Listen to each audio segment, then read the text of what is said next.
புதிய ஏற்பாட்டுல தசமம் காணிக்கே இல்லையாமே, நம்ம சபைக்கு கொடுக்கணுமா வேணாமா அப்படின்னாரு. இல்ல உங்களுக்கு இந்த பிரச்சனை ஏன் இப்ப திடீர்னு வந்துச்சுன்னு கேட்டேன். இல்ல நார்த் இந்தியால இருந்து ஒருத்தர் வந்து சொன்னாரு, சபைக்கெல்லாம் அதை கொடுக்க வேண்டாம், நார்த் இந்தியால எவ்வளவு கஷ்டப்படுறோம், எங்களுக்கு கொடுங்க, அதான் நியாயம், புதிய ஏற்பாட்டுல தசமம் காணிக்கையே இல்ல அப்படின்னாரு. அப்படியா அப்படின்னு கேட்டேன். அப்ப அவர் கேட்டாரு, அப்போ தசமம் காணிக்கை கொடுக்கணுமா வேணாமா, புதிய ஏற்பாட்டு கிருபையின் பிரமாணத்துல இருக்கா இல்லையா அப்படின்னாரு.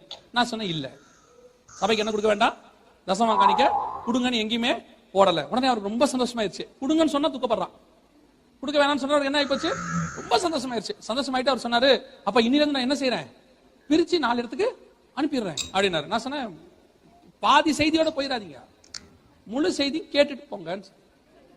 என்னன்னாரு, புதிய ஏற்பாட்டுல தசமாங்க காணிக்க கொடுங்கன்னு எங்கேயுமே இல்ல, ஆனா எல்லாவற்றையும் வித்து தரித்திரருக்கு கொடுன்னு இருக்கு, எல்லாவற்றையும் வித்து அப்போஸ்தலர் பாதத்துல வைத்தார்கள்னு இருக்கு, அதுல ஒரு பங்கு எடுத்து வச்சாலும் செத்து போயிருவேன்.